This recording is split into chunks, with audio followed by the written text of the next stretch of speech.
Olá, amiguinhos e amiguinhas, como vão vocês? Tudo bem?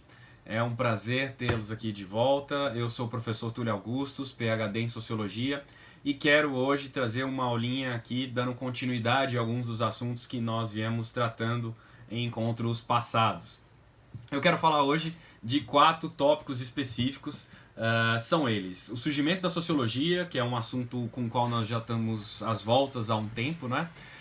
2 personagens elementares e chave nesse surgimento, que são Herbert Spencer e Saint-Simon, e a ideia de um deles, criada por um deles, que teve profundo impacto no século XIX, no século XX e tem resquícios até hoje nos nossos dias correntes no século XXI. Estou falando especificamente do darwinismo social.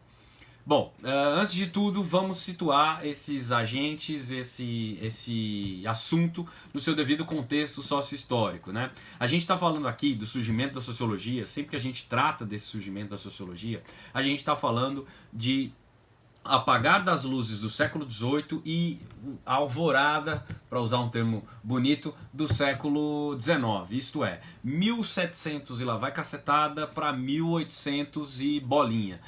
Por quê? Sem data específica? Porque não é um marco muito bem delimitado, né? É um contínuo, é um processo que é desencadeado e que acontece com diversos fatores, portanto você não tem uma data X específica, né? É um período, e esse período, claro, tem o surgimento da sociologia aí como uma causa fundamental, porque os intelectuais daquela época, as sociedades europeias daquela época, olhavam para o lado e percebiam que os instrumentos de concepção, de interpretação, de análise e entendimento até então existentes não mais davam conta daquela realidade que os indivíduos tinham diante dos seus olhos.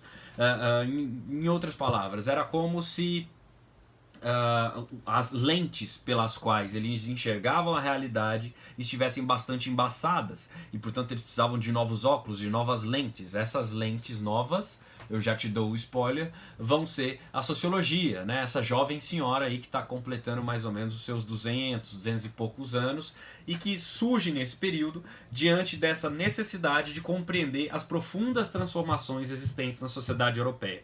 Que transformações são essas? Ora, a sociedade europeia estava vindo aí da chamada Era das Revoluções, né? Sobretudo com a Revolução Francesa e a Revolução Industrial. Ela estava às voltas ali com diversas revoluções liberais que estavam transformando por completo, num curso de no máximo 2 gerações, o que é nada em termos históricos, né? A vida de todas essas sociedades, né? Então, diversos conflitos, urbanização, industrialização, violência, diversas questões antes inexistentes estão postas aí diante dos indivíduos. Além do mais, havia um certo, uma certa frustração com a ideia de progresso. O progresso, tal como ele foi vendido, né, por essas revoluções, por essas mudanças, ele anunciava que iria dar conta de todas as angústias, de todas as necessidades, inquietudes da alma humana. Mas o fato é que a sociedade tinha mudado, tinha passado por profundas transformações e o progresso não tinha oferecido todas as respostas que se esperava, né? Algo que está muito presente, inclusive, nos nossos dias. Então havia um certo desconforto, um certo mal-estar generalizado com essa ideia de progresso. Um dos agentes que vão se mobilizar bastante aí para o surgimento dessa nova ciência, que vai bater cabeça muito para isso, é o nosso querido Claude-Henri de Saint-Simon, ou Conde de Saint-Simon, que vai viver na França entre 1760 e 1825. O título de conde, como eu mencionei aí, já diz tudo. Ele era filho de nobre, era de uma origem nobre, de uma família rica, e ele vai renunciar à herança da família, à herança do pai, e vai se alistar ao exército francês, vai percorrer o mundo com o exército, sobretudo vai desembarcar nos Estados Unidos, de onde ele vai trazer uma concepção muito transformadora da realidade. Ele viu a sociedade americana em efervescência, bastante urbanizada, bastante industrializada, e ele vai voltar para a França dizendo: olha, nós vivemos a era da industrialização. Nós, portanto, não podemos mais ter aristocratas, como era o grupo de origem dele, conduzindo os negócios do país, da sociedade. Por quê? Nós precisamos de industriais, nós precisamos de pessoas que de fato produzem, nós precisamos de uma sintonia maior com os tempos nos quais nós estamos vivendo.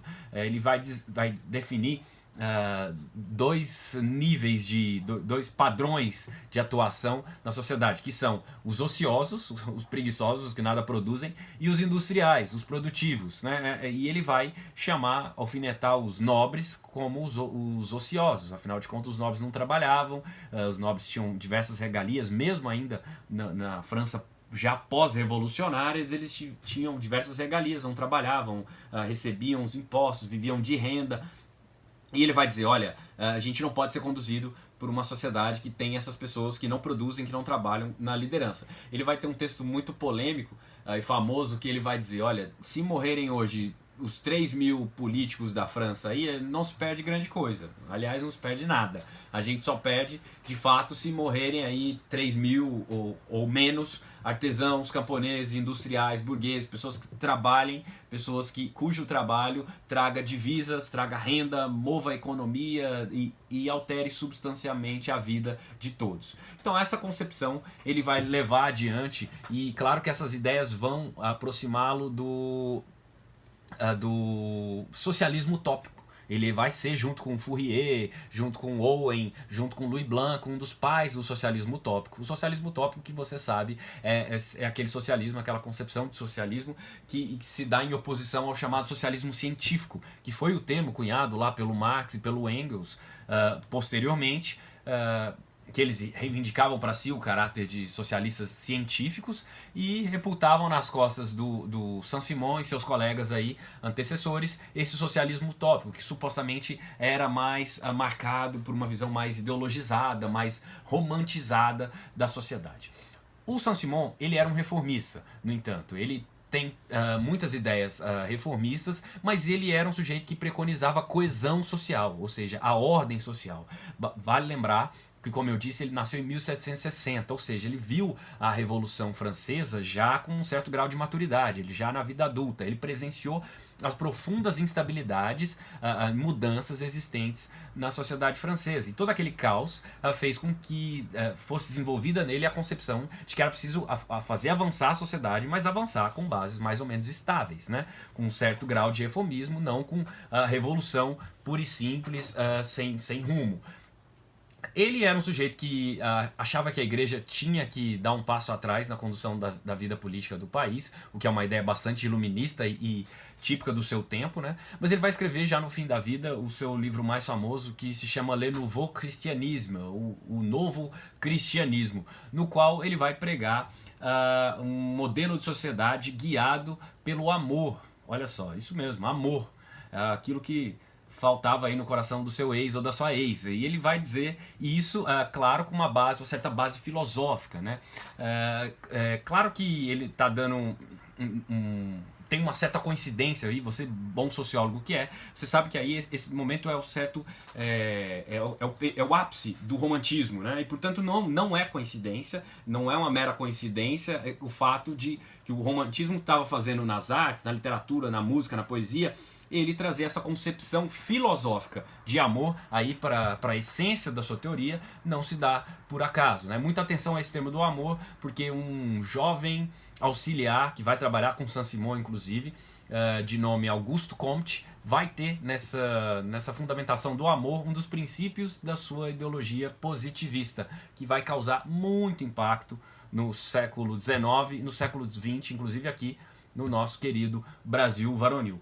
Mas isso é pauta para outra conversa. O que é importante a gente saber do Saint-Simon, portanto, é que ele traz uma noção desse parasitismo, atenção a esse termo também, o parasitismo que os nobres viviam, sugando o Estado, sugando a riqueza comum. Ele vai desenvolver um grupo que vai ser chamado de o saint-simonismo, um grupo de jovens que, após a morte dele, vão se organizar para defender as ideias do Saint-Simon. E isso é muito importante, porque esse grupo, assim como o seu autor, seus mentores, o Saint-Simon, eles defendiam que a história tinha uma série de leis que a regiam, que a governavam, que guiavam o mundo histórico. vamos ter em mente que nesse momento a sociologia está surgindo, em certa medida, mimetizando, isto é, imitando as demais ciências naturais, as ciências naturais, porque já era o modelo de ciência que existente. Então a sociologia, como uma nova ciência, ela chega imitando as metodologias, as práticas, as concepções, a visão de mundo prevalecente nas ciências naturais. Portanto, esses termos aí, eivados aí da biologia e da medicina, eles não são por acaso, porque no fundo a sociologia, as demais ciências naturais, as demais ciências humanas, perdão, elas se espelhavam diretamente nas ciências naturais. Ele vai introduzir uma certa ideia Saint-Simon, uma certa ideia de justiça social, o que é uma tremenda novidade na época, uma vez que ninguém falava disso nesse período, né? Ele vai defender, inclusive, em certa coerência com a vida dele, que era preciso que os indivíduos ascendessem por mérito, né? Uma sociedade moderna precisava que os indivíduos ascendessem por mérito e, portanto, ele era contra ao direito de herança. Uma pauta muito atual até hoje, que é defendida por muitos grupos políticos, até nos nossos dias atuais, né? Muitos países impõem impostos severos à herança, exatamente tentando limitar isso, e era uma coisa que ele já defendia naquela época. Ele vai dar uma tonalidade filosófica para os industriais, mas sempre com a concepção de que as concessões feitas dos industriais para os trabalhadores eram não mais que isso, concessões, ou seja, elas não eram conquistas diretas da classe trabalhadora. Os trabalhadores não estavam ali com as próprias mãos conquistando as melhorias, mas sim sendo objeto da dádiva, da concessão dos seus industriais. Portanto, ele era um reformista moderado, não era um reformista radical. O outro personagem nosso em questão aqui é o Herbert Spencer, que já era um pensador inglês, o nome já entrega. E ele viveu entre 1820 e 1903, ou seja, ele viu o raiar aí do século XIX. Eles não são exatamente contemporâneos, mas as ideias deles estão se entrecruzando em muitos momentos. O Herbert Spencer, ele também estava buscando leis gerais que definissem as sociedades, ou que regessem as sociedades.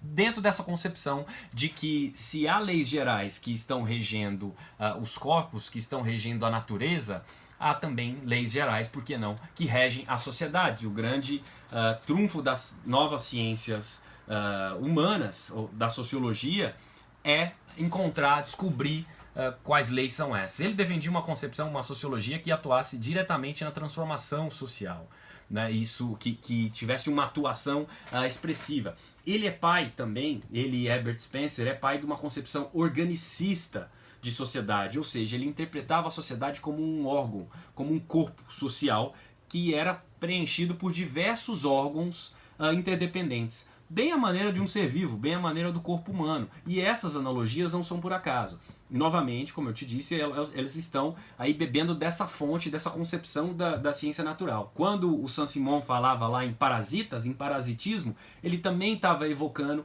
esses termos próprios da biologia e das ciências naturais. E não por acaso, porque eles estão fazendo uma associação direta com a concepção de ciência existente naquela época e principalmente com uma visão de mundo de que, assim como as ciências naturais estavam traçando leis gerais e determinantes e muitas vezes inexoráveis, isto é, que não podem ser freadas e que independem da vontade humana, eles também queriam buscar traços disso nas sociedades, na história, naquele mundo que eles propunham a estudar. O Herbert Spencer vai ser também o criador do funcionalismo, que também é uma concepção muito influente nas ciências humanas em geral, vai ter muita preponderância no século XX, na sociologia do século XX, e que bebe também dessa fonte aí de diversos órgãos atuando dentro de um mesmo corpo, com interdependência e com papéis diferentes, né? Mas que juntos contribuem para formação, para a plenitude do funcionamento desse corpo. Bom, ele vai ter uma ideia muito importante, que é o chamado darwinismo social. Toda essa concepção aí de criar leis gerais que possam dar conta de explicar as sociedades, em certa medida, vem de uma tradição já consolidada à época das ciências naturais em busca de leis gerais que regessem a natureza.